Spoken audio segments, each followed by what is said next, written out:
Hey everyone, and welcome back to Mull It Over. Today we look into mulligans and matchups from one of the most popular decks from the Summer Championship, Thief Rogue.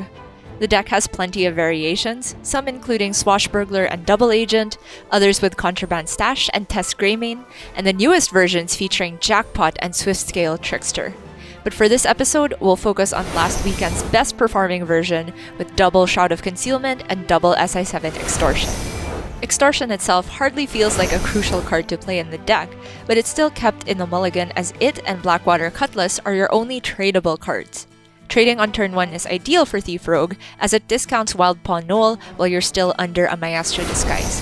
Naturally, Null itself is a keep in every matchup since that huge pile of stats can come down as early as turn 2 with the right hand. When Dead Draw faces Nagamage, the mulligan is almost exactly what he wants to see. The only thing that can make it better is a tradable for turn 1. Preparation is usually not a keep by itself, and Ajar and Vessel is borderline, but together they're strong in any matchup, especially Nagamage. The matchup is a close one because the Rogue can wreak havoc in the early turns while Mage is setting up, but if the Mage gets a full Spitelash Siren combo around turn 5, there's very little Rogue can do to come back on board. So it's on the Rogue to get optimal damage from board by turn 4, and then close out with their burn spells, Wicked Stab and Tooth of Nefarian, or just good old Mr. Smite. Even though his Null is still expensive, Dead Draw's Prep Vessel on turn 2 represents even more attack on board and fits the game plan better. With top deck gone fishing, he can even prep the Sunken Vessel out and continue cycling, putting forward enough board presence that even a pop-off turn from Nagamage would struggle to answer. After putting Jochin Yu to 8, the game is mostly a formality for Dead Draw, but he still executes a perfect lethal setup.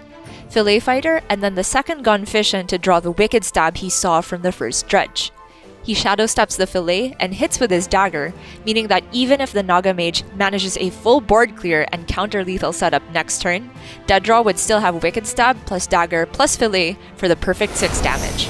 Moving on to the Boar Priest matchup, we have Deads versus MSBC. Shroud is also a borderline keep, but Deads tosses it in search of higher tempo options. He trades his Cutlass on turn 1, but doesn't hit a Null. By turn 2, the Nulls in deck cost 2. If he spends 1 mana on Prep Shroud, the Prep would revert him to Rogue, so even if he draws Null off of it, it's unplayable this turn. So he goes Fillet Fighter for board presence, knowing Priest doesn't want to commit Pyro into 1 minion. With the 1 mana remaining, he could still prep Shroud, but he saves it in case of top deck Vessel next turn. If he doesn't get a good spell, he can still prep Shroud and play 1 Null next turn. On turn 3, he plays Prep Reconnaissance.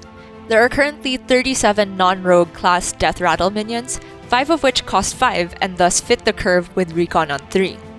If he hits one of them, it's on average higher stats than Wild Pawn Null. Plus, Egwin, Fellsoul Jailer, and Spirit Guide all have significant upsides in the matchup. Spirit Guide can draw Shadow Step or Shroud of Concealment.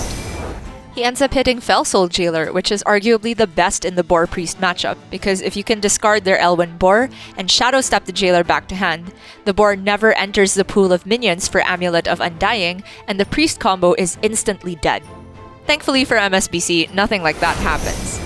By turn 5, Deads has seen 2 switcheroos, and so he plays around Zyrella by not committing the Ajaran Vessel to his board, which already threatens a lot of damage. He's then able to use the Vessel on a refill turn, which draws out the Zyrella clear. Afterward, he follows up with Edwin, creating wave after wave of board, and eventually shadow stepping the silenced Edwin to make sure he always has resources. With this division of threats, Deads forces MSBC to play both Pyromancers and both Shadow Word Devourers before his last amulet is ready, meaning Deads could kill the last Pyro, stranding MSBC's last 3 boars while Deads sets up a 2-turn lethal board. In the end, he happens to discover Altar of Fire to burn the amulet and instantly win the game, but make no mistake, that was already won by the Rogue.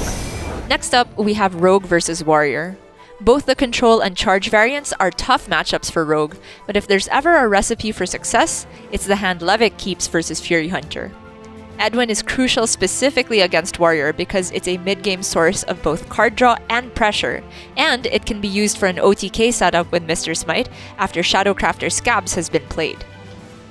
The turn 1 Cutlass trade gets even better since Levick has now drawn a Null, which creates a decision point for turn 2. He can either play Recon into Null, or coin and prep out the Vessel.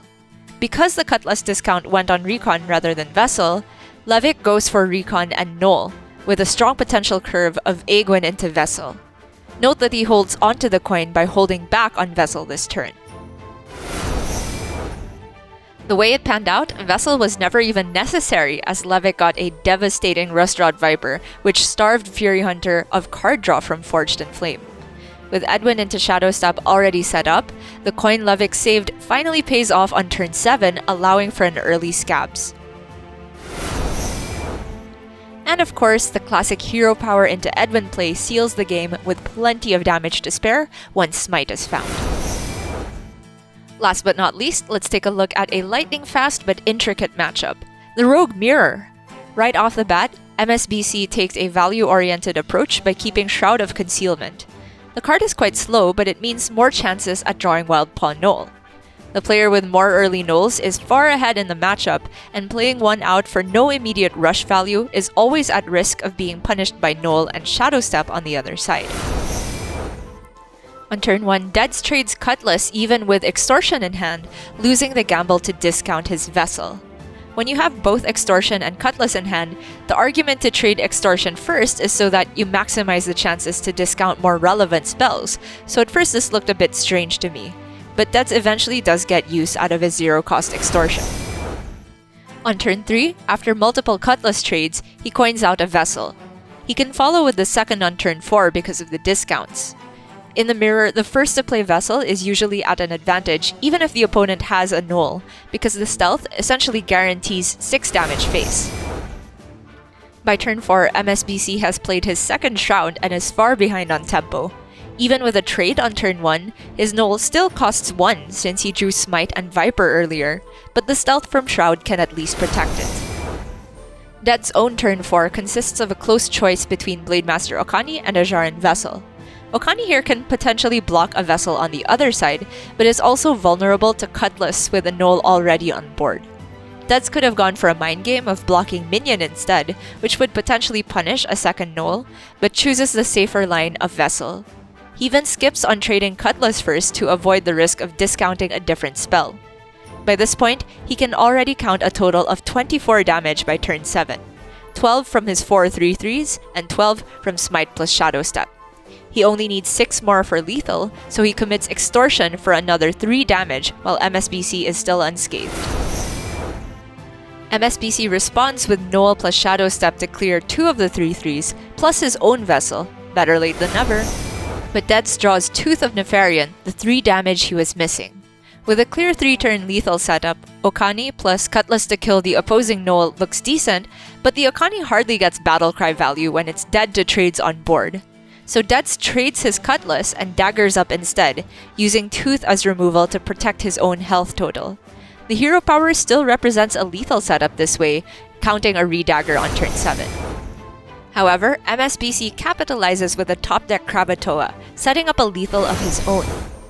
Deads responds by removing max damage with Extortion plus Null to kill the crab, while still getting his Smite plus Shadow Step setup done. But in the end, MSBC clutches out a Shadow Step for 14 total burst from hand. While it's true he had fortunate top decks back-to-back, his early Shrouds let him find every minion in his deck by that point, so hitting the Smite combo wasn't very unlikely. Ultimately, it goes to show how quickly tempo can shift in the mirror. And that's all for Thief Rogue. As always, thank you for tuning in and see you next time on Mull It Over.